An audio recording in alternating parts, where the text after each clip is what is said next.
Whether you live in New York or a border town in Texas or maybe Phoenix, a lot of these border report stories are hitting home. Sadly, 3 Americans and 5 immigrants are dead following a fiery wreck in South Texas on Wednesday. There's an alleged human smuggler who crashed trying to evade police that caused this pileup, and it's not the first time. Our border correspondent, Allie Bradley, is joining us live this morning with the somber details and really how frequent this is becoming. Allie?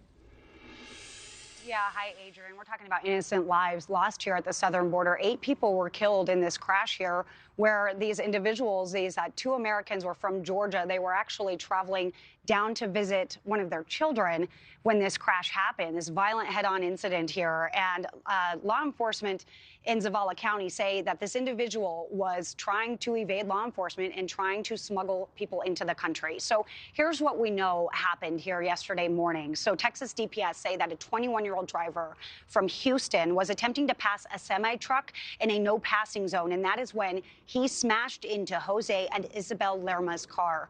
DPS says that he was attempting to smuggle 5 undocumented individuals further into the country. They crossed into the U.S. illegally, and troopers confirmed that several were from Honduras.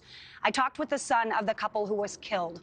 Jairo tells me that his parents were driving down to Mexico from Georgia, as they also have a son who lives there.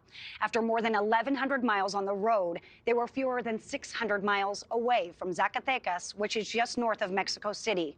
Jairo says all of this could have been avoided, but people on the front line say it's a growing problem and is part of a bigger trend. So earlier this year, a Texas grandmother and her 7-year-old granddaughter were killed in a crash that involved a human smuggler trying to evade arrest. And this high-speed chase ended in an airborne crash in Texas, where the 15-year-old driver from San Antonio was reportedly trying to transport an undocumented individual. And then this deadly crash just outside of Del Rio last year, where a migrant in that vehicle was killed following a pursuit. You do have a lot of individuals that say, hey, if you don't do this, this wouldn't happen. Well, you know, at the end of the day, these are criminal organizations. They're causing crime. They're hurting American lives. And you don't just not do anything. You have to enforce the law. You have to have consequences. And this will continue to happen as long as this administration continues to, 1, ignore it, 2, talk about it and say nothing's going on.